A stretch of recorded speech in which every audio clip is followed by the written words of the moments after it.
In this video, I'm reviewing Jungle Cruise by Disney.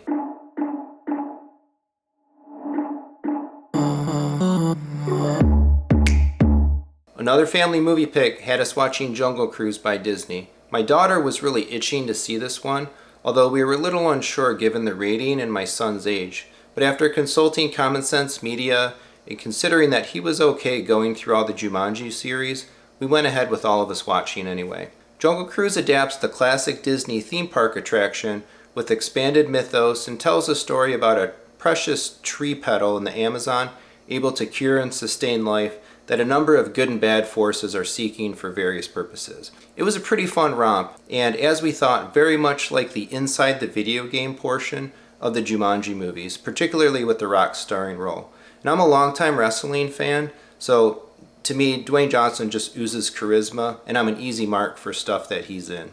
The movie itself was a visual and audible treat, from the submarine shootout battle in the town to the river rapids sequence, and of course the final action stretch.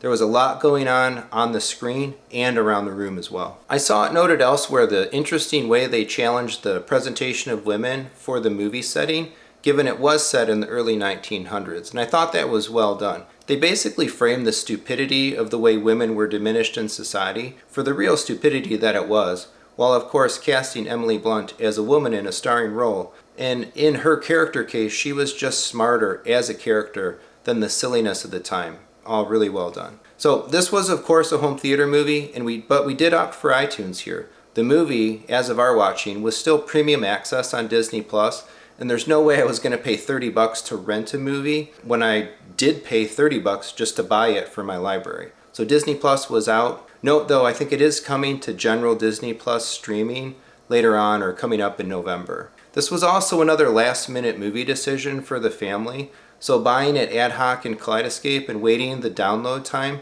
for the Strato was out of the question too, although the movie there will cost a little bit more at $35. And I was sure the family would want to watch the special features right after anyway. On iTunes in the theater room, the movie was sent in QHVC codec, 4K HDR10, as of course the JVC projector is not Dolby Vision. Video indicated average bitrate was 25.06 megabit per second and 30.77 megabit per second at the peak, and 770 kilobit per second on the Atmos mix. Pretty standard for iTunes, both in the video and the audio, and as usual, I think iTunes reigns supreme for streaming bit rates across the board. This would have been a 73.2 gigabyte download on Kaleidescape with Atmos, coming in higher than a likely BD66 disc release would be. So if you want the full-fat movie, particularly don't want to wait for a disc, you're probably going to get a better experience on Kaleidescape when it does come to disc anyway.